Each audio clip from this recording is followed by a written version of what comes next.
Instruction, golf news, equipment, travel, interviews, course profiles, and more. Your weekly fix of all things golf is about to begin. It's the Flagstick Podcast with your hosts, Jeff Potter and Scott McLeod. Well, here we go. Here we go with another episode of the Flagstick Podcast with myself, Jeff Potter, and, of course, Scott McLeod. Sponsored this week again by our great friends at Golf PEI. Golf Prince Edward Island is a premier Canadian golf destination boasting the most number of golf courses per capita in the country, with over 400 fairways closer than you can imagine. Top tier accommodations and exquisite culinary experiences. It is the easiest golf vacation you will ever book. So go ahead and do that at golfpei.ca. Make sure that you're checking us out across all social media networks, Instagram, X, TikTok, and Facebook. Subscribe to this podcast on Spotify, Audible, Amazon Music, and Apple Podcasts. And we really do encourage you to subscribe to our YouTube channel, like us, and click the notification bell. Make sure that you never miss a single episode as we continue to put some great content up there for you every single day. You got it. Quick shout out to the main man at Golf PEI, Sam McPhail. Birthday today. So happy birthday, Sam. Happy birthday, Sam. I know, Sam, what are you, like 14? I don't think he'll appreciate that comment all that much, but I think he's like 27, maybe, kind of in that range. So. He definitely is a youngin', relatively speaking, right? He is. In comparison to the rest of us older folk. What's going on, Jeffrey? Well, you know, Scott, the weather's outstanding. Did you see I think it said it was the lowest temperature for a period of time in Ottawa in like history or something like that for this time period or something. I don't know. I saw something. It's pretty sad, actually, when you think about it. It's pretty sad that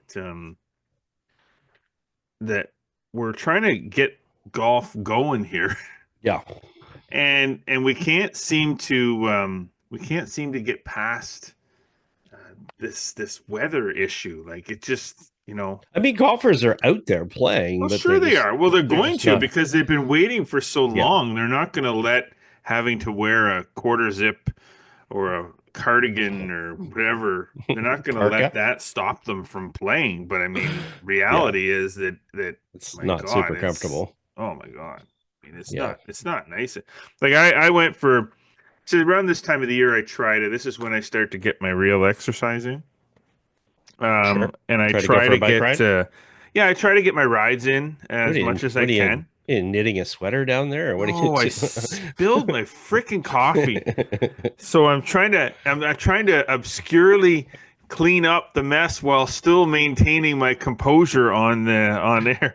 Look, I'm just trying to add elements to the podcast that you can't get anywhere else. So, there is coffee stain on this receipt. It's toast. I don't know what else.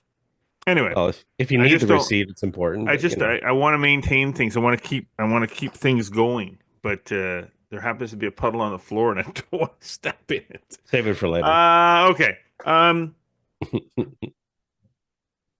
there is still some left in the cup, so that's even better. There you go. Yeah, the thing is, and golfers are going to play because they want to play. Oh yeah. So they're not gonna not play. The problem is that it just sucks.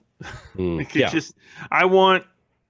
You know, we're in May. I mean, we got the Flagstick Open coming up in a couple of weeks. Now, I've looked at the long range, and it does look like the weather's going to start to warm up. And, you know, we generally get what we get that weekend. So, but we had a lot of golf courses that are just opening this week. Yes, that's the thing. Like Royal Ottawa's today. I think Rita View's tomorrow. I mean, the courses are still Falcon Ridge just getting open tomorrow. Yeah. I mean, it's just started. Even yesterday, it was 15 degrees out, and it felt cold. Like, it was weird. Like, it was 15 degrees, which is a decent temperature for May. Just the wind.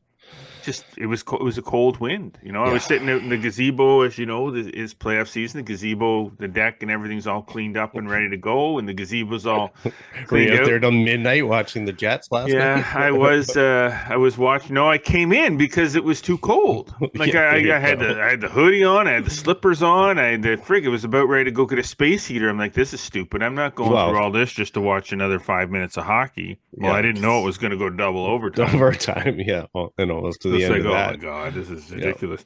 But yeah, it was cold out yeah. there, even with the coffee and the bundlings. So, haven't I still haven't hit a ball.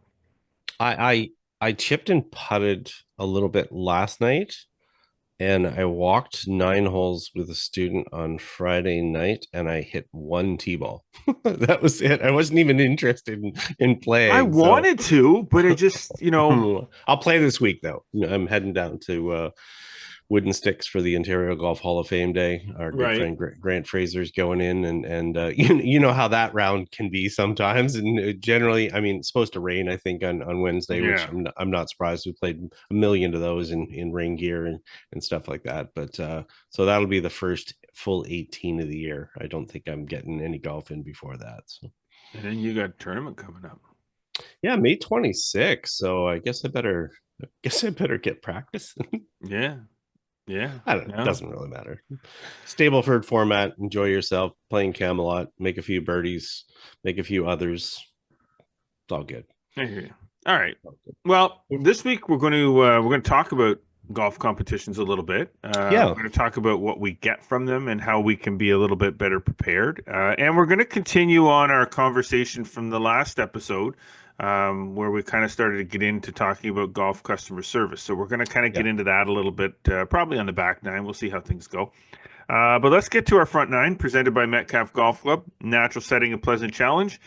Golf season's here. Simple as that. They've been open for a while now. It is time to start thinking about the golf season that's coming, or that's here.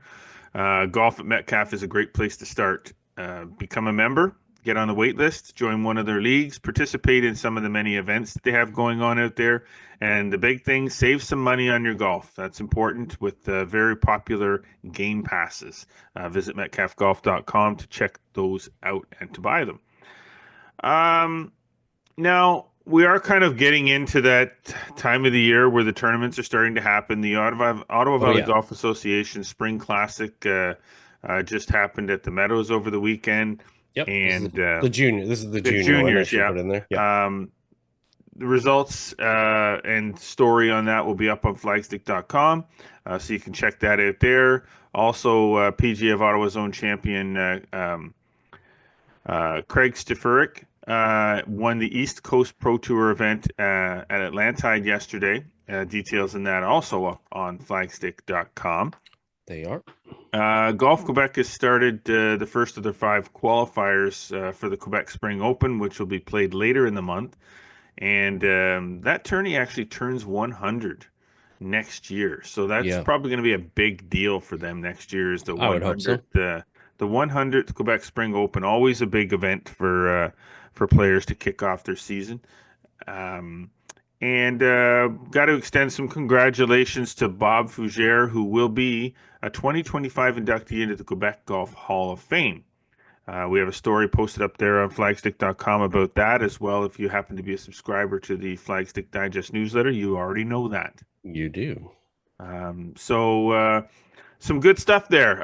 And Yeah. that's kind of like anything else, any other news and information that you don't hear us talk about on the podcast, guaranteed it's probably up on the website at flagstick.com.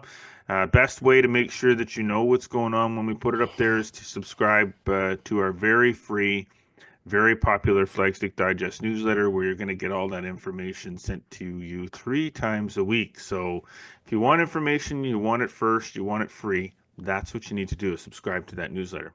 Yep. It's And free. as you said, give us a follow on all our social media channels. We've got lots of coverage there. And even over the weekend, Canadians winning on the AJGA. We've got RBC Canadian Open Monday qualifier, the regional qualifier starting today. We've had coverage of all that stuff in our social media. So yeah, give it a follow.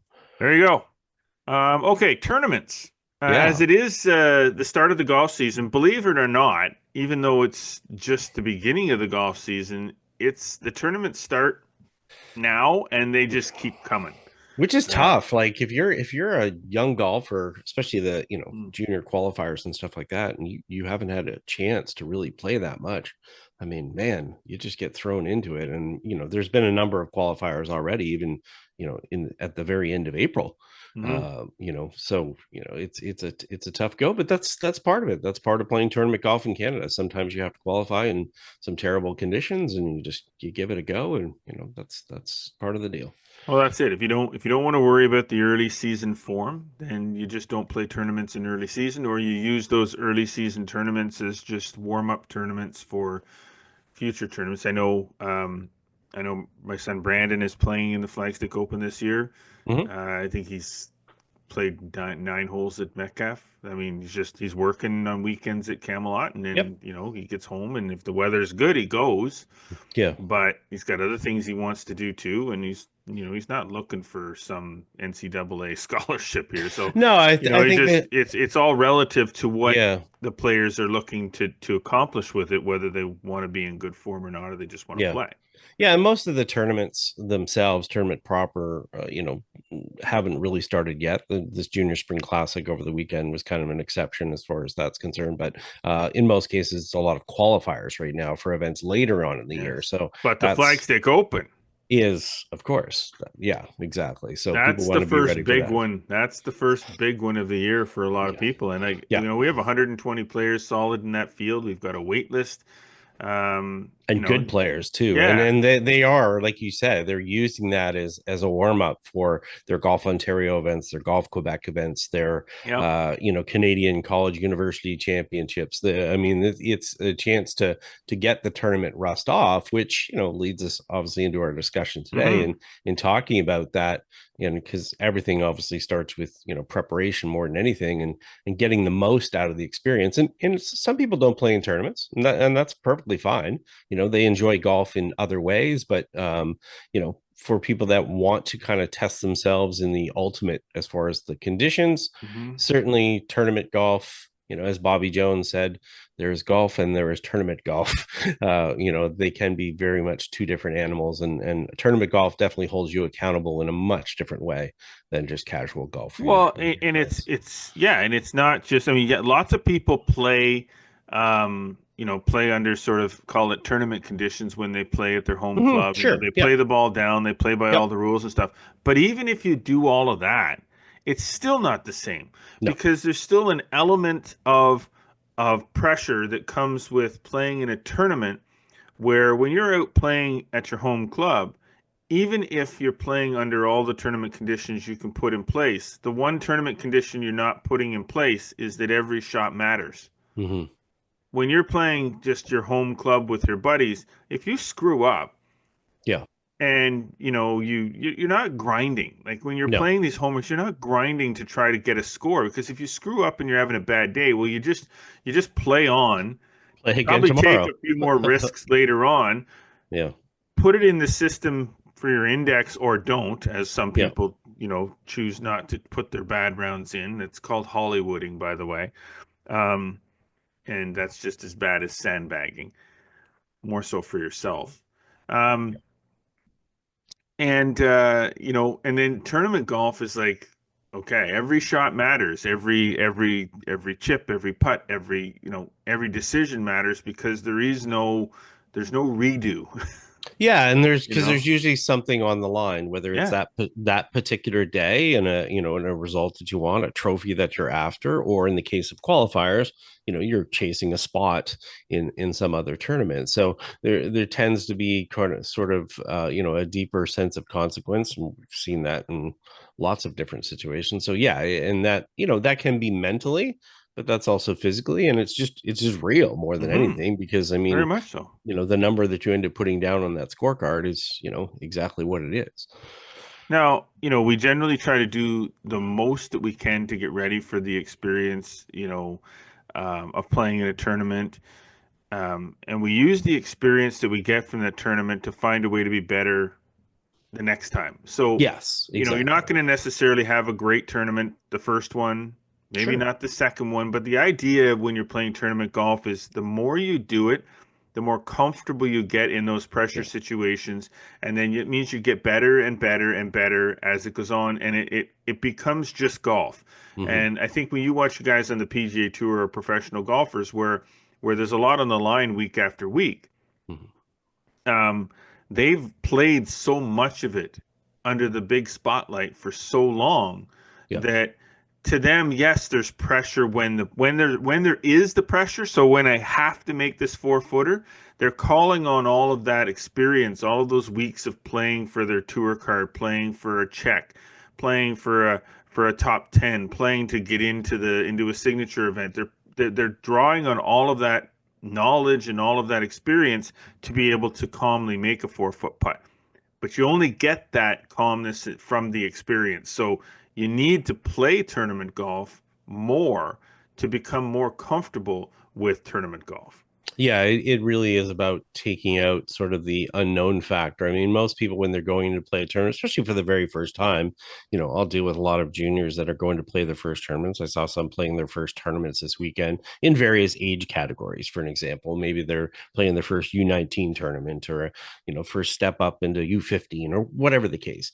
But again, it's the unknown factor. It's sitting there at home going, what's going to happen tomorrow? How's it going to happen? How am I going to respond under pressure? So forth. And as you said, when players begin to be kind of tournament ready, they become veterans at it, they're used to it, there's a lot less factors that are unknown. There always Hmm. is going to be some unknowns and there's going to be some unpredictability, but the more that you're sort of going, you're comfortable with the situation, you kind of know what preparation, what works for you and so forth, that starts to go, okay, that eases me up a little bit. Hmm. And I think as we talk about tournaments here, we're going to talk about a little bit about preparation in the moment, which is what happening, and then afterwards as well, which is very important when you're looking back and preparing for that next event. Is what can I squeeze out of what just happened to make it better for the next time, so that I have better control of some of those unknown factors, and it can maybe improve on what I just did in the first time. So Well, exactly. So let's talk about the preparation, Scott. yeah. The one thing when we talk about preparation, it's not just about cleaning your clubs. No. And it's not just about the work that you put in leading up to the tournament, the practice that you put into playing. It's it's the exact opposite of that part of it. It's Very you much. don't want to exhaust yourself in the days leading up to your tournament by overplaying and over practicing. You need to get enough rest. Like Hmm. that's really kind of like you want to practice, maybe hitting a few chips, hit putts here, but you not want to grind leading up to that tournament. You want to, get a practice round in if you can, or play around at your home course. Work on some fundamental stuff, on the range or on the putting green, chipping and putting, hitting some bunker shots, just fundamental stuff. But you don't want to be grinding 12 hours a day, 7 days a week. Yeah, the preparation for each event is really about preparation that you take on before. And we see athletes now during doing more periodization. So, they're handling big work and stuff that they have to do well ahead of it. So in here in Canada, we can do a lot of work on a lot of things in the wintertime. But as we get towards tournament season, we want to think about playing and not rebuilding our golf swing especially in the days before and so forth. So you're right. I mean, the player going in, just because you put in 10 hours doesn't mean you're going to be better. In a Mhm. lot of cases, it can make you worse, depending how your practice is and what you're doing. So, yeah, things like rest and is certainly a big part of it. It's just getting yourself prepared so that you can get the most out of those particular days. And you just can't go and, it's no different than hockey. You can't sit there and go and skate for 12 hours and then hop out the next day and be fresh and ready to go. It's just not going to happen. So yeah, that's the start of it is sort of that preparing. And I would just like to see people thinking about preparation further in advance, and that also means giving yourself enough time in between. I see people overscheduling themselves, especially juniors, where I see a back to back to back to back schedule. They don't have the opportunity to kind of recalibrate themselves between Mhm. events and get themselves properly ready. They just play an endless line of tournaments over and over and over Which again. is And not a good thing. I mean, it's a it's mistake. not a good thing. They think they need to do it because they think they need to do that from an exposure standpoint or to give themselves as many opportunities as possible. But I'd rather see them have space and time in between to Hmm. properly prepare and give themselves the opportunity to be better at the ones that they're playing in rather than just run and gun and keep playing it. And that goes back to then when we start talking about preparing for those particular things that are going to happen when they play. Hmm. So Well, the thing is, it's interesting that you mentioned the relationship or the parallel with hockey, sure. because this is it's in spring. This is when they do their AAA and AA tryouts. Yeah. So, and I work with a lot of kids that leading up to the AAA tryouts, were jamming in as much ice time as they could, because they were off the ice for a while because of the end of the season. They're jamming, getting ready for AAA, and it's like, Hmm. and then I would talk to the parents, and they'd say, we're just. I'd say, when do your tryouts start for AAA? Oh, they start this weekend, so we're just trying to get as much ice as possible leading up to it, so he's really sharp. I'm like, yeah, stop. Yeah. I said, get him off the ice at least a couple of days before the tryouts. If Yeah, he wants to work, you want to be fired up too, yeah, right? you want to be fresh as possible. Yeah. You want you to burn your legs out. You don't want to burn your brain out. You want to go in the garage or in the basement, do some stick handling work and Sure. things like that. Sure, Casual. some off ice, just casual stuff. But going and doing session after session after session of stick handling and shooting and 3-on-3 and everything to get game sharp, and that's Yeah. not getting game sharp. And then Qual and then the AAA tryouts end, mm, and then they roll right into AA tryouts, right? So yeah. they're trying to, once they're cut from AAA, if they happen to, so unfortunately get cut, then they start to ramp up between AAA and AA tryouts to get ready for AA. It's like, no, take a break. Like, you Yeah. just went through the grind of, I mean, it's Yeah. a You grind. you want to be quality versus quantity. Yes, Quantity doesn't fresh. guarantee quality or quantity is more can be more hurtful more than Mhm. anything. So to make sure it's quality You're and not miraculously going to get that much better in a no. couple of days. No, Like, you're not developing new skills. I mean, if you no. haven't got those skills now, you can sharpen those skills, but you can't develop them. You should have been doing that preparation far in advance. So, the things you want to lead up to when you're getting ready, it's talking about, things like getting your, like you said, you get cleaning your equipment, but it's getting your Yes. Well, equipment that's ready. part of It's it. I mean, I joked sure. about it, but I No, mean, no, no, yes, you're no. supposed But you're it's going to yeah, go to a tournament with the dirty grooves. no, but the thing is, I've done that. you're trying to eliminate things that are going to distract you during play, right? I mean, you only have that time on the golf course, and you don't want things that are going to cause indecision. They're going to cause any type of tension, any type of feeling of what's going on here. You want to feel prepared. So as you said, clean clubs, charge a rangefinder, make sure you got a wrench in there to tighten your gloves, gloves, tees, towels. Those things seem really Yeah. simple, but it's quite often that players will get to the tee. And I mean, how many times have we been at Flagstick Open where all of a sudden, it rains and we see Hmm. drowned rats coming into the clubhouse and they're like, oh yeah, I didn't bring any rain gear. Well, the forecast said it was going to rain, Even if the forecast isn't doesn't, rain, you still bring pack it. your rain gear. Yes, Like, exactly. So honestly, yeah. we've seen that happen too. Oh yeah. And it's interesting that you mentioned that. It's like the simplest thing that you can do when you're playing in a tournament is gather everything up, Yeah. lay it all out, put it aside, and then continue about your business. Yeah. Once you have, if you're playing a specific golf course that figure out what clubs you want to have in there. I know guys that have Hmm. different wedges, different putters, different Sure. and they're going, don't wait until the day of the tournament to figure the configuration out. No. Figure the configuration out. Make sure you've got everything in your bag and ready to go, and you've got your plan. Hmm. I have a game plan. Sure. What am I going to hit off the first tee? What am I going to, and that's all part of the preparation stuff. But even, yeah, as simple as charging the rangefinder or putting a fresh battery in. Yeah, and Uh, if you do those things days before, then you give yourself oh yeah, 100%. leeway as well to remember the stuff that you missed, right? And we have a lot of great advantages now in the modern technology out there. I hear people all the time. They're like, "Hey, I can't get to that golf course to practice to get a practice sprint." Well, guess what? Google. You can go on Google Earth. There's lots of different tools and stuff online. You can chart out the golf course. You quite I'm probably sure that you know the length of the golf course you're going to play, so you can guess kind of what tees and where you're at. You can scout the golf course. Pretty good. You can create your own kind of drawn Yardage out books, yardage yeah, book. Pretty yeah. simple with Google Earth now. Yeah, So for sure. I mean, there's great tools that are there. I mean, again, if your preparation is done properly, and maybe you've done that earlier in the spring or whenever, kind of, what your dispersions are, what your yardages are, you can fit that within the golf course and at least create a plan. I'm not saying the plan's not going to change, but at no, least you can have an initial one to go at. It's again finding out in advance, what am I going to face? Has it been raining for 4 days? The golf course can be soft. It's going to yeah. play a little bit longer. What's the wind conditions? These are all the things that you're going to know in advance, that you can prepare yourself for, and prepare yourself, so and at least eliminate that, so that you don't have to think about it as much when you go out and play.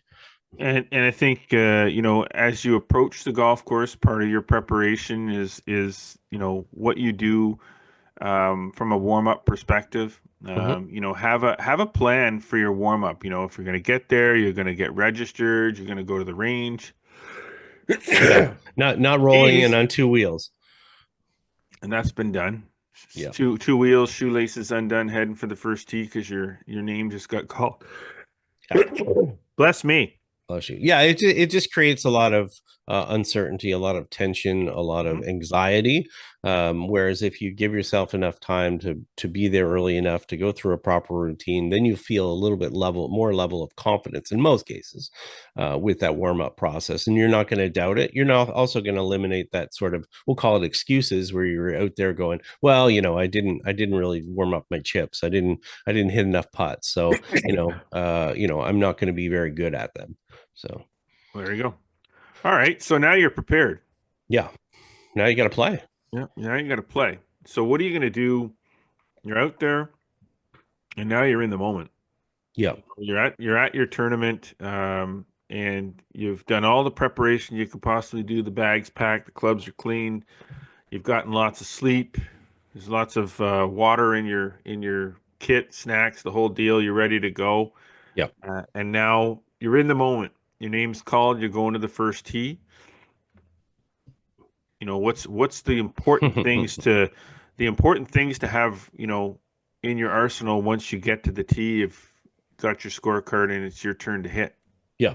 The biggest thing is, you've done all that training so that you can trust yourself, right? So the idea is that when you go, you're going to play. You're not Mhm. going to play golf swing. You're not going to rebuild your golf swing. You have to play the game when you go out there. So, to do that, you've got to stay in the moment. I mean, you have a choice. We think about it as far as the past, future, and current, as far as what's happening right now, the present. You got to stay in the present as much as possible. So the idea is that, you've got a plan, you've got a routine, stick with it, Mhm. depend on that. You made the plan for a reason. You didn't make a plan so you could veer off of it. Yes, you can make adjustments to it, but that means, okay, what's my pre-shot routine, getting ready to hit each shot? What do I go through? This is the stuff that you want to make feel automatic, so that when you get to that tee and you're nervous, which in a lot of cases you're going to be, you embrace that, and Mhm. and you make that excitement, not anxiety or nervousness, that you make yourself excited to play, and you've got that plan, and you can kind of not hurry it. You can stick with it. Well, that's the thing. I mean, I think one of the important things is aside from having a pre-shot routine and focusing on your plan, is to make sure you pace yourself really Mm, well when you're out there. yeah, Don't get too quick. Yes, pace of play is important. We understand that. sure, But yeah. if you're going too slow or going too fast, you need to just breathe and pace yourself. Don't Yeah. move too quickly. Don't rush to your next shot. Don't be in a hurry to play your next shot. Take your time and make sure that you're pacing yourself accordingly. What that'll help you do too is that'll help you keep mentally level, just I, stable. th- I think a lot of people, when we talk about pacing themselves, they get in a situation where they think that, if they rush through things, it'll make it get over faster, and then hopefully it'll have a better outcome. Well, and again, as you said, we're not saying, move, like a snail out there. We're just saying don't overly rush and take out things that you would plan to do. So, if your pre-shot routine includes, going through and choosing your shot and picking the right club and choosing the right yardage and the trajectory, you can do a lot of that stuff while the other person is hitting, Yeah. but don't skip steps within that just because you are anxious about what you're going to face. And as you said, it's keeping yourself mentally level so that don't have highs, don't have lows. Got to realize that the next shot that you play is different than the last shot. They're Yeah. independent, so you have to take it on that way. You can't sit there and go, I've hit two bad tee shots, so every tee shot's going to be terrible. The idea is like, okay, let's get rid of that. Let's just focus on what's going to happen next. But let's also then, that's the now and the present.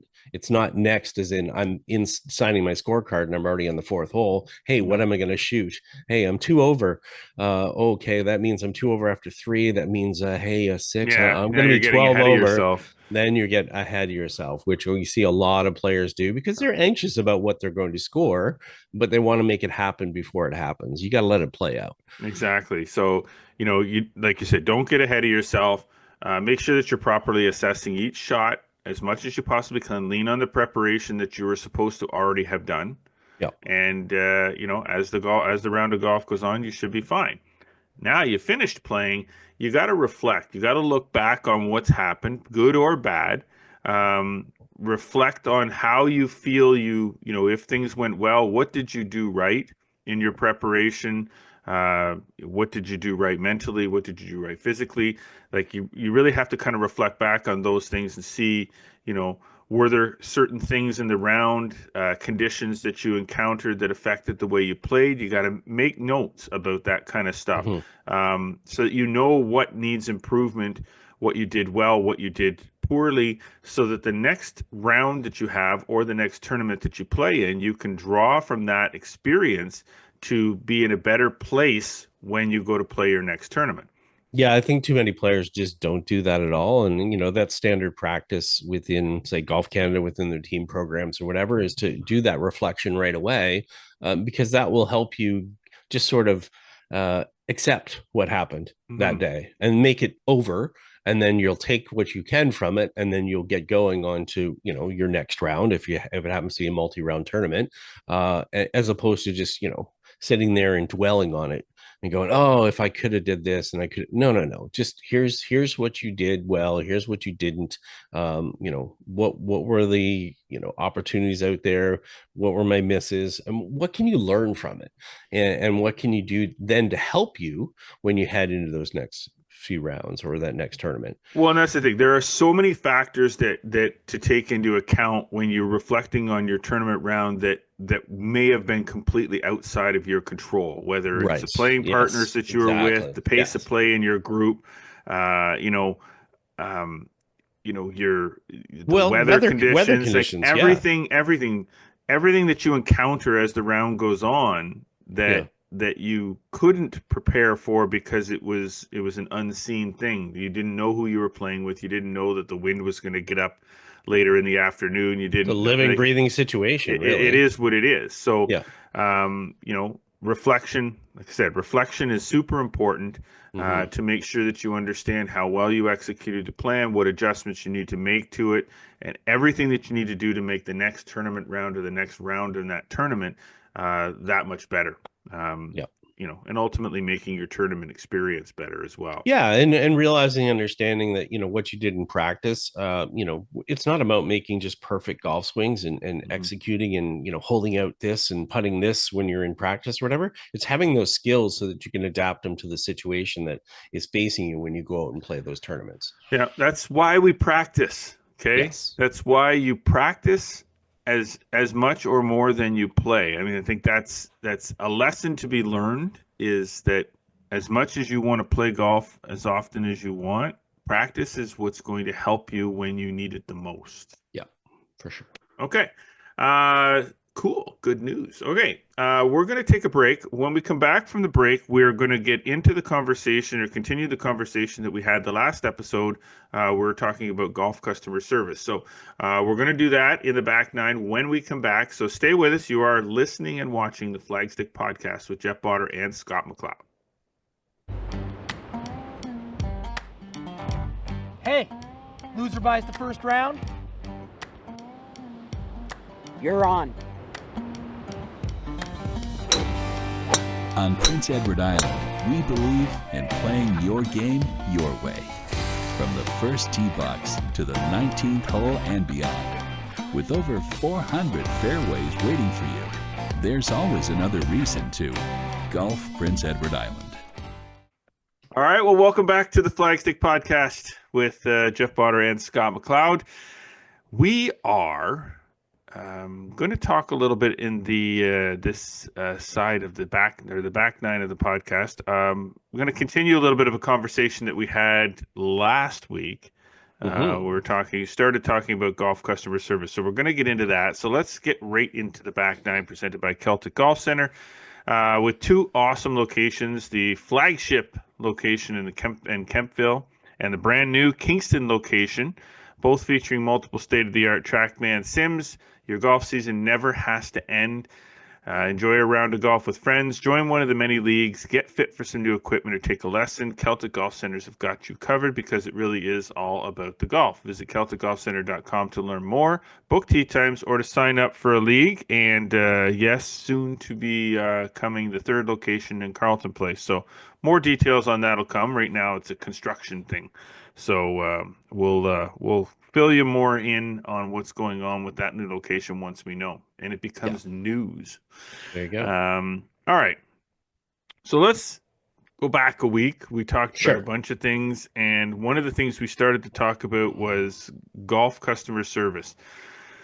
So in a nutshell, what are some of the basic expectations that we have when we go to a golf course when it comes to customer service? Like, there's all kinds of components to it. There's coming into the facility, there's the pre-golf, there's the waiting, there's the playing, there's the after. So when we talk about the basic expectations, what do you expect? What do we as golfers expect when we show up at a golf course to play? Just the basic customer service expectations. Yeah, I think as we said last week, we sort of covered sort of the things before we get to the golf course. Before we got to the pro shop, we really talked about first contact with the golf course and what your perception was. What we kind of felt from their marketing, what it was like to book tee times and so forth. But now we're like, okay, we got through that. We're now at the pro shop. What are our expectations of, like, okay, we got our tee time. We're all set. We're in our cart, like we said. What are we expecting kind of during that round? And, I think a lot of it, as we said, customer service, it's in the name, service more than anything, which, sometimes gets forgotten. I think, I think you get to some golf courses and they throw you out there and you feel like you're forgotten, in a lot of ways. And in some cases that's okay. You're out there kind of doing your own thing, but that doesn't mean they can't be, thinking about you in some way. So when we start to look at what happens and what we want to happen on the golf course, if we're out there for 4.5 hours, what are the facility things that impact what we see? You mentioned some last week. Some things are unavoidable sometimes because of maybe there's some construction or some work projects and stuff that are going on, but good facilities will try to find ways to mitigate that as much as possible so that you don't see that cleanup that's taking place during play. A lot of things are done before the golfers get to the golf course. We see a lot of places that will their maintenance staff will be done early and kind of moved away. They'll be off working on other projects. They won't be in your way when you're playing golf. And granted, we know they have to do things during the day, but we don't want them to all of a sudden be rebuilding a pond in the middle of when you're playing and disturbing the golfers. So so I think it starts with the staff that are kind of out there as well, because again, we might not see another staff member for 9 holes, but that doesn't mean we shouldn't attend to the golfer in some way. So here's the thing. when I look at during the round or the on coursing, number one of the things that I look at, if a golf course is going to have bunkers on the golf course, Mm-hmm. then the bunkers should be maintained. That to me, that's again like I'm paying to play your golf course, and Sure. if I hit it into a bunker, I expect the bunker to already have been raked when I arrive. That it's that it's a good bunker. It's not just compacted, beat down dirt that only gets raked after somebody hits a shot. Mm-hmm. The bunkers should be raked and cleaned up. Well, you don't like grass growing out of your bunkers? No, I mean if you're gonna have like, look, I get we talked about this beforehand when Yeah. we talked about starters and Mm-hmm. bag drops and things like that. But golf is a customer service business, Mm-hmm. and the product that is out there is the product that I'm paying for. Correct. So That's I'm paying for that bunker to be able to hit out of that bunker if I hit in it. I'm paying to be able to putt on the greens that I hit my shot into. I'm paying to hit shots off the tee that I'm hitting off of. So I'm mm-hmm. paying for all that. That's what I'm paying for. I'm Mm-hmm. not paying for the right to be able to just go out and walk around your golf course. I'm paying for to play what is out there. So if you have bunkers, you got to look after them. They Yeah. got to be maintained. If you've got tees, they should be cut. If you have greens, they should be cut. If you have fairways, there shouldn't be. Yeah, there's going to be some weeds and some crabgrass and some clover and here and there, depending on the level of golf course and what your maintenance budget is. But Mm-hmm. the grass can be cut. Mm-hmm. It doesn't have to be so blatantly obvious that you're not maintaining the golf course. So that said, um, when you have one of my biggest pet peeves at golf courses is there is a level of service that is it's service beyond service. Okay, so what I mean by that is having course marshals, or a lot of golf courses now call them players assistants, whatever you can Sure. call them, whatever you feel like calling them to make it sound better, but they're marshals. Mm-hmm. Train them. They Yes. don't need to come driving around every single hole, like I see more course marshals driving around than I see beverage carts at most golf courses.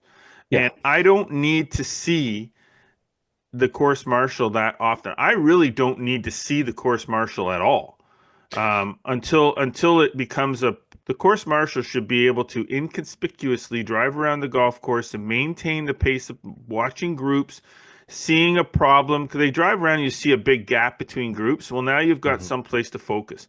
If Mm-hmm. you're driving around the cart path, driving up on tees, and then driving by saying and nodding, or saying how's it going, it's too much. I don't need to see you that much. I really don't. I'm there to play golf. I'm not there to see you. And it's intimidating. It's annoying. I can tell you right now, I've experienced it numerous times where I see the course marshal all the time, and I feel like, why are you around me so much? I'm playing fine. I'm pace is good. Why are you around me so much? Like, go Do you, away. do you think that's I think though part of those feelings, this is just my opinion, but I think part of those feelings just come from the fact that, of negative experiences at a lot of golf courses with a lot of the marshals that you have. But I think if golf courses in general want to make use of player assistants or course marshals or whatever, they have to change the experience. The Hmm. experience for most people is that, okay, my dad is watching me, and then Yeah. there, and you know what I mean? And I think they have to change the feel of that from an experience wise to, and again, as you said, they don't need to be there every 2 minutes or whatever the case may be, but to make it a positive experience when they come up. So from a hiring perspective, I think too much you get in a situation where there's ways for them to control the pace of play and do things politely or whatever without being overbearing. And I think we get in a lot of situations where, maybe they feel like they're the marshal out there, Hmm. and they're the sheriff, and that is their total job, rather than being somebody who's there to be helpful to everyone overall and to make the experience better, as opposed to being there to scold people. And I think that is the difference. And I think that's part of the hiring practice. I've run into great course marshals, assistants in different places, but they know their time and place. They can do the job that they need to do without being, combative. Obviously, there's certain situations where they need to step in here and there, but it shouldn't be every single group. And when you get the polite situations where they're offering you water or a cold towel or stuff like that, those are perfectly fine. But those are ways to soften the experience, and I think overall create a better experience and a better feeling for golfers in general towards those people. So what I will say to that is this: if you're going to act as a player's assistant in that perspective, where you're the friendly face with the cold towel and the bottle of water or whatever, then when you are going to be that person, don't do it on the tee where people are teeing off, because a lot of people get intimidated. They don't want a whole lot of people watching them tee off. Oh, sure, yeah, no, don't totally. be parking around behind the green watching. Yeah. Do it in between holes. Correct. Do it as they're coming, like somewhere where you're parked behind a tree where they can't see you, and until they walk by. Then you're there, and it's like, hey, how's everything going today? Can I, I know it's a hot day. I've got cold towels here if you want to put something on the back of your neck, or extra bottles of water, or whatever. Normally they don't give water away because that's a profit center. But that kind of experience where you're, is there anything I can get for you? Can I, are you guys thirsty? Can I get the beverage cart over here for you? Yeah, exactly. Whatever, like that kind of stuff. It's like, and I think overall, if the whole business changes that dynamic, then people will find it to be a more positive type of thing. Get away from the tees and the greens. Is the big thing for me. Yeah, just from an experience standpoint, they've got to be trained a little bit better to do their job well, to make sure that it's not intrusive on your round, that it's assistive to your round more than anything. So, now, if we talk about beverage carts, again, a lot of this stuff that we talk about when it comes to customer service, what it comes down to is the expense. Okay, so it costs money to put somebody on a beverage cart on the front nine and the back nine, and have them driving around serving beverages to their patrons. So depending on how busy a golf course is or isn't, dictates whether they have one beverage cart for all 18 holes or one for each nine. So my experience is that at some courses they have one that will circulate all 18 holes, and I get the expense side of it, but I mean, really, the revenue center, cart, the revenue side of it. Like, I mean, I get it. I understand if it's not a particularly busy day on the golf course, but you got to service 18 holes of golf, and you've got one person doing that. I can remember playing a golf course probably about 5 or 6 years ago where it was 36 degrees out. The golf course was not super busy that day. And we teed off, and we didn't see a beverage cart until after we made the turn and we're walking down the 10th hole. That's too long. Like, I mean, I need to see that beverage cart probably twice per nine, so that I can, get hydrated or get food or get other beverages that are required depending on how the round is going. You can't have, I think some of the best ones I've seen have been split, and they actually have snack type or a facility that's parked. And the fact that the golfers then rotate through and go past them, and they have an opportunity. If there's one on each nine, then they have a chance to get stuff when they start, partway through the nine, halfway house, partway through the back nine, and usually that's enough to kind of take care of it. She doesn't really need to drive around that much. Like, they just, they just find a spot that's kind of, and some golf courses will have a spot where you're actually, your front nine, your back nine might, cross paths midway through. Yeah, exactly. But again, they need to look at that as a revenue center, not just as an expense. So, budget and stuff that properly, make sure they're efficient, they're accommodating. You have the right staff that's there. It's hiring the people that are good from a customer service standpoint, that know how to handle people, but also know how to, take care of business, but also, not take crap, obviously, as well, but basically are friendly and engaging, and as a result of it, it becomes a revenue center and not just an expense. Well, I don't know all the maths, but I gotta think that if you have a person working on a beverage cart and you're Mhm. paying them, what is it, like $18 an hour now, 16 to $18 Yeah. an hour, depending on the student. I got to think that you're probably going to sell Mhm. in an hour, which For sure. essentially has six or eight groups, Mhm. that you're probably going to sell $20 in an hour. Oh And God, and yeah. even if all you do is break even on that beverage cart for the day, then Yeah. you've provided a level of customer service to every patron, regardless of how busy the golf course is. So you Yeah. break even that day. Big Yeah. deal. I Yeah. mean, that's so what? You didn't do more, you didn't do less. Yeah. So it's all good. Let let's get to another one here. I mean, Yeah, yeah. we're talking about course marshals and starters and things like that. One thing that I find odd sometimes is, whether it's a marshal or a starter or whatever. I've had ones that I've been at a golf course. Let's say it's a public golf course, and drive up to the tee, and then you say, "Hey, is there particular holes that you like or whatever?" And then you get the person go, "I don't know. I don't play golf. I've never played Yeah. golf here or whatever." It's like, whoa, whoa, whoa. The thing is a lot of people are going to be looking for guidance to these people. So, Hmm. tips or information about the golf course, even interesting facts about the golf course. I mean, it's great when you can go there and a person says, "Hey, this used to be if you have that conversation, they shouldn't be just interjecting it without you kind of asking, but you're like looking around, look at the property and like, "Hey, how long has this course been around?" "Oh, it's been around this long. It used to be this, it used to be whatever, whatever." That adds a layer of interest to the golf course, that it's just not a place where you're going just to spend your money. It's like, oh, do they know the history of the golf course? Do they know about the people that own it, how it's developed over the years? Those are little interesting tidbits that, again, can keep people engaged and also get other conversation things going that will also help them kind of have a bigger tie to those customers more than anything. And that goes the same in the pro shop as well. If you're in the shop and you ask the person about, what's your favorite hole out there, or what, is there some place where, hey, I tend to hit the ball left or right, or there are a couple holes where I need to pay attention to. If they can't give you that advice, then they just kind of throw you off the cliff, and it's not Yeah. great. But isn't that kind of the same thing as having, if you're running a retail store, Mhm. of providing a customer service or a product knowledge manual? Like if I'm working at, say, Golf Town, Yep.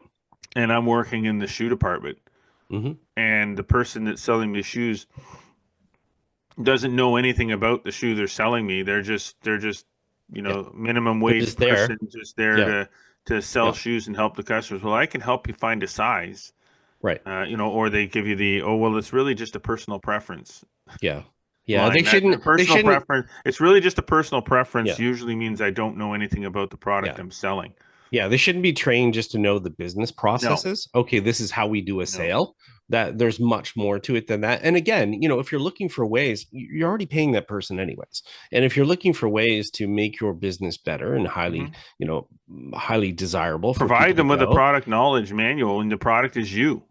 right, exactly. So then the customer is like, "Hey, that's engaging. I mean, more interesting." That's a differentiation between maybe another facility that I went to, and it's not costing you any more. It's just meaning that you're spending more time doing different types of training with But those isn't people. that part So, of the problem with um, employees by and large nowadays is the I show up, I do what my what are job you requires me what are to you do. saying about me, Jeff? No, I'm kidding. God's sake. Oh my. Yeah, but the thing is, again, you can break that cycle, right? If you're the employer, you have a choice to break that cycle. You have the option, and if they're not receptive to But that, only if you then control the narrative. I mean, you can right. provide everybody with a manual of knowledge, and if they don't read it, then Well, nothing happens. If you don't then you've police hired the it. wrong people. That's the thing. You've But hired the wrong people. course marshals and starters, generally Hmm. speaking, in a lot of golf courses, course marshals are either retired, Hmm. and I'm not saying the retired people are lazy. That's not what I'm saying. But they're not. A lot of them aren't paid. They're paid in golf. Some of them are paid. Some of them are paid in golf. Some of them are really friendly. Some of them like to look for golf balls. Hmm. And that's But yes, again, that's a management thing. That is a management thing. If I hire you as a marshal, then it's my job to make sure that you're trained as a marshal. So I'm going to have a marshal training session where I'm going to bring all my marshals in. I'm going to put out a couple of bowls of nachos, and we're going to have a little PowerPoint presentation, and there's going to be a manual already all made up that I did up with the history of the golf course and the holes that are signature holes or holes to watch for, or things to be aware of on my golf course, and so on and so forth. And I'm going to make sure that my marshals know that, my starters know that, my pro shop staff know all that, and that's just part of the management process. But that requires effort. For sure. No, that's a good point, though. Good point. Yeah, because we've been to some courses on some of our road trips where we get some pretty cool starters that talk about, you got to make sure when you get to the back nine, you get this hole. Just take a chance to walk up to that. Yeah. If you're not going to play the back tee, or you're not going to play, walk over to this part here and take a look at the course, but don't look back until you're done walking. Like we've had people, that really are invested in the product. And invested, but they also can read the room. They can also tell when a group is engaging and wanting that. They can make the the early questions to them. Oh, what tees are you playing today? Okay, well, from that tee, blah blah blah blah blah, whatever. They ask the questions. I mean, you need to ask questions to be able to get the responses that you need, rather than just going and giving the person the response and it's not relative to them. You can't sit there and go, here's a group and they're all playing the forward tees, and you're telling them about what happens on the back tees. Well, they don't know. They're not going back there. So exactly. Okay, well, let's talk about après golf. Sure. Yeah. The post round and other amenities that the golf course has. So, is there is there any kind of level of encouragement for when you finish your round of golf to go to the clubhouse? Yeah. As opposed to going to your car and getting in your car and leaving. Like what? Jetting. Yeah, exactly. So what is there when I'm done my 18 or I'm done my 9? What is there now that is designed to encourage me to put my clubs in the car and go back into the clubhouse, or drop my clubs here? And this is my point, is what's to encourage me to drop my clubs here and go to the clubhouse. Like, don't go to your car yet. Yeah. So there's a couple of things I'd say with that. One, you got to lay the groundwork for that at the introduction early on when you get there, and letting people and informing them to know, hey, we've got a great patio. Hey, we've got these specials and stuff on today. I'd encourage you to to come. It's a beautiful day. A lot of people like to sit out in the sunshine. You're like, okay, a lot of people like to do that and hang out there. So that's your first thing. But then when you get to the second one at the end of the day, when you're turning in that cart, for an example, again, that person shouldn't just be there cleaning the cart and not saying anything to you. They're like, hey, you going up to the patio to have a drink? Hey, I just had the club sandwich. It's awesome. You should definitely check that out, or whatever. Signage, to get people up there and encourage that. Because sometimes people are like, can I eat here? Can I not eat here? Is it open to public? Is it just members that are here? If it's, kind of semi-private, whatever. What's the signage? Are there things that are out there with those specials and things on it, and going, hey, come on in here, as opposed to going into a place where you poke your head and you're like, are they open for lunch? I don't know. Well, here's a perfect example. I did years ago when Dragonfly Golf Links was purchased by Terraland Construction from Terry at Terraland Construction. He brought me up to do an assessment of the facility. So I spent some time up there in the clubhouse. I spent some time in the restaurant area. I spent some time in a cart driving around the golf course, looking at different things like signage and things. And one of the things that clicked in with me right away was the golf carts. Okay. So most golf carts have, inside the cab of the golf cart, they have a plexiglass sign holder for signage, where you'll see for tournaments, they slide the thing in there with the group names on it, so that you know who's in that, what two people are in that cart. Now that is the primary intention of that sign holder. Totally. But how many golf carts, after I sat in mine and I'm look up and I'm going, There's nothing in there. Yeah, I exactly. got thinking to myself, blank. wait a second. Missing message right there. I drove back to the clubhouse, and I looked at all the carts that were lined up, and none of them had anything in the sign holder. I'm like, Wow. holy crap. You've Missed got opportunity. probably, 50 carts here. They're all going to be out in the golf course this afternoon, and you've got two-way signage hanging from the cart where you can be battering somebody with coming, Mhm. the men's night or Whatever. upcoming tournament or food and Yeah. beverage, something. There's you got another their opportunity attention. to encourage Yeah, you someone got to their come in. attention for 4.5 hours. But nothing. Yeah. Crickets. Wow. Okay. So there's a perfect example of something that you think about signage, but yes, Eh, as you're coming off the golf course, there should be Yeah. some kind of signage on the Yeah. path coming off the golf course, like a nice large sign with the Hmm. logo of the club saying thank you for playing whatever golf course it is. Sure. Yeah. Thank you for playing Waterhill Ways Golf Club. I hope you Yeah. enjoyed your round. And then underneath this is a sign that you can change, not a cheap, slat sign with the letters, but a nice sign that you can change something, pro shop special this week, blah, blah, blah. Maybe it's a chalkboard thingy with a plexiglass shade over to protect it from the weather.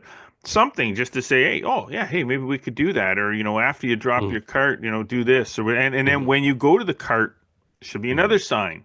Yeah, multiple messaging is definitely Yeah, important. I mean, tons of messaging. we can't rest on our laurels that, because we told somebody once that they're going to engage in it, they have to see it multiple times to Exactly. realize that it's important to you and it should be important to them. So that's definitely should be part of it. So there's that. Then we talk about the level of food and beverage.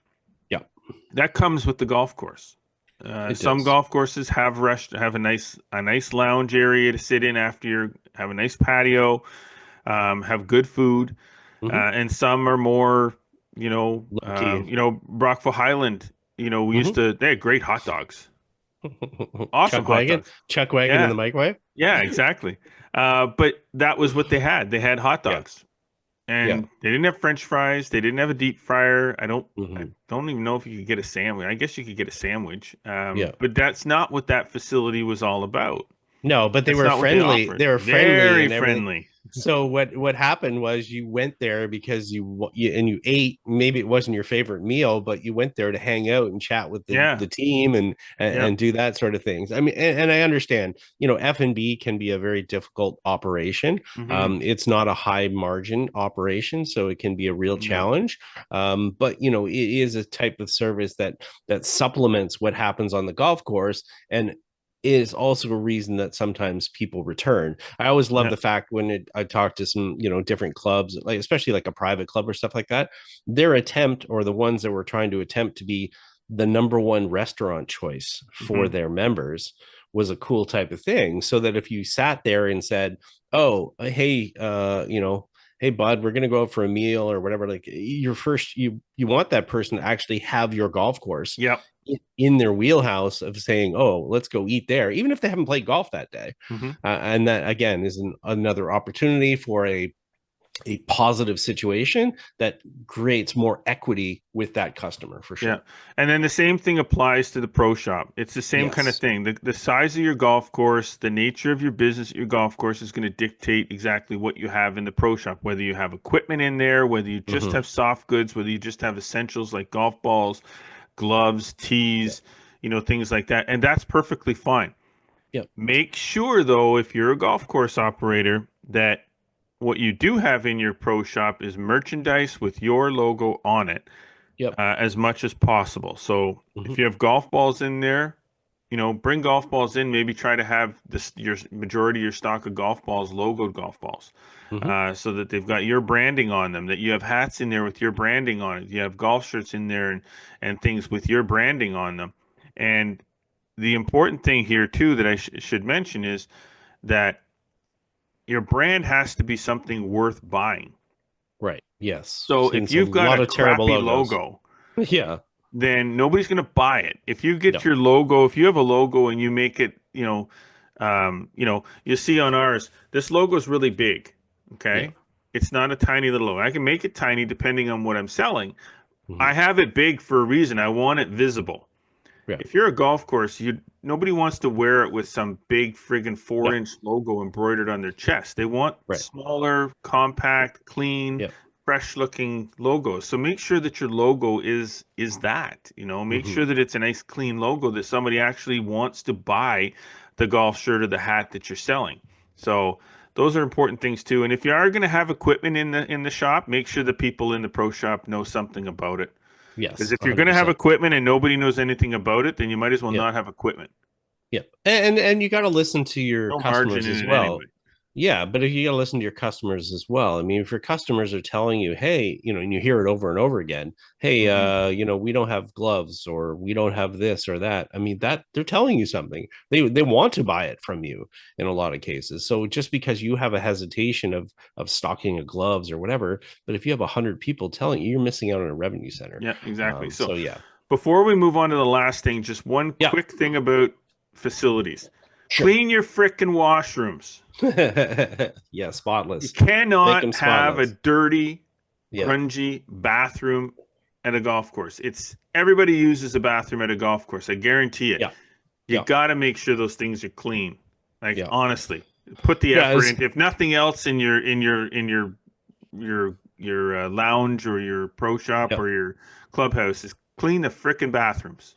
Clean them and don't be afraid to have some sort of extra touches in there. So, Yeah. I've seen some facilities that, they've got mints in there, they've got gum, they've got obviously anything that you need from a product that you might need, anything that's in there, just a little basket, that type of thing. It shows thoughtfulness and that you're thinking about the people. And again, it leads into great reviews. And I see it definitely. I would say, without being sexist here, the women tend to pay attention to it more than the men, Of course they do. right? But everybody is going to pay attention to it. But if it's a powerful thing that is a small thing, but it can change because, as you said, everybody's going to be in there at some point, so it can change the perception of your facility. Yeah, exactly. So the last thing is going above and beyond. Yeah. From a customer service standpoint. Some simple things like personalizing. When calling people by their last name, Mr. So and so, Miss so and so, whatever, or however that works out for you. Like personalizing it, or if you've got a tea time booked and they pre-book a cart, well, put the little signy thing, put their name on the cart, so that the cart's that's already their cart. So here's a good one. Here's a free one. We use mostly cell phones these days. It's very rare that you're going to have a landline. So when a customer calls, and I'll give all due credit, this is Andy from Celtic. He does this. When a person calls and they're on a cell phone, you have their name. Put that tied to their number. So when that phone calls again and Mr. Havacamp calls, you can pick it up right away. And it says to you right away. You don't have to remember the number. You don't have to listen for the name. Call from Mr. Havacamp. You can say, Mr. Havacamp, how are you today? Looking forward to helping you. As you said, that personalization goes the extra way. It says you care. Yeah, exactly. You care about more than just their money. So. Exactly. So another thing is we're just running out of time here. Another thing is gathering feedback and acting on it. So it's important. Grab every bit of information from your customer that you can. Their name, their glove size, their shoe size, their shirt size, like all of that. Data collection is not just email addresses. Everybody seems to think it's like, I'm building my database of email addresses. That's great. But what else do you have? If you collect the database of email addresses and you also collect the database of shirt sizes and shoe sizes and color preferences and when do they usually book golf? Is it in the afternoon? Is it in the morning? Then you can tailor make your e-blast to those specific people based on those filters. Because most email programs nowadays, I know we use MailChimp here for our stuff. If I had very, significant details about our audience, I could tailor-made a specific email directly to people who are interested in buying golf shirts. Yeah, because that information exists in my database that, they like golf shirts. So I might only send out 100, but I'm sending out 100 emails to a database that is highly interested in golf shirts. So collect as much information as you possibly can on your customer and get that feedback and then act on it. Lastly, create a sense of community, Yes. not just with your members, No. with Everyone. your golf course. Every customer, every place. Every person that books a tee time at your golf course is provides you with information about them. Mhm. You have the ability to reach them. Use that not to sell them something all the time. Sometimes it's Mhm. not about sending an e-blast out saying we have a pro shop special on or we got a 2-for-1. It's about inviting them to participate in something at your golf course that is unique to them as a customer. Yeah. So it's just building that sense of you're a customer of ours, you're part of our golf course community, not one of our members. You're part of our golf course community, and our golf course community gets this. We're doing this special event for a golf course community. Yeah. Use it Yeah, properly. it's a relationship business, and you have to develop that. You can't always look at it as a transactional business. You have to look at it as a relationship. Relationships create transactions, and that's where we all win. Exactly. So there you go. All right. Well, we'll leave it there. Reminder to everybody, flagstick.com shootout at Smuggler's Glen is in July.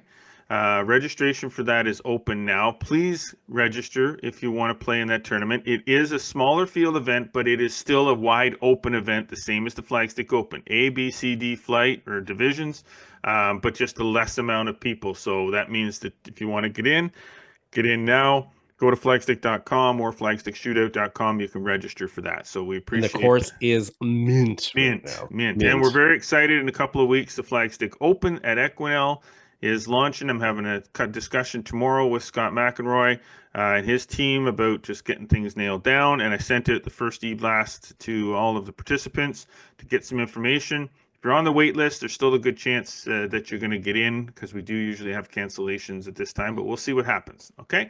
All right. Well, thank you to everybody for listening. Thanks to our sponsors, Metcalf Golf Course, Celtic Golf Center, presenting sponsor, Golf PEI. Golf Prince Edward Island is a premier Canadian golf destination, boasting the most number of golf courses per capita in the country, with over 400 fairways closer than you can imagine, top-tier accommodations, and exquisite culinary experiences. It is the easiest golf vacation you will ever book. So book those vacations at golfpei.ca. Well, we do certainly hope that you've been enjoying hearing and watching what we're laying down for you. Follow us across all of our social media networks, Instagram, X, and Facebook, as well as TikTok, and subscribe on Spotify, Audible, Amazon Music, and Apple Podcasts. Don't miss a single episode. Get subscribed to our YouTube channel, like us, and click the notification bell to make sure that you never miss one of those episodes or anything else we put up there, including Flagstick Academy stuff. Get over to flagstick.com for more amazing golf content delivered every single day. And subscribe to the Flagstick Digest newsletter. It's free and it's full of good stuff that you will be kept abreast of everything that's going on in golf.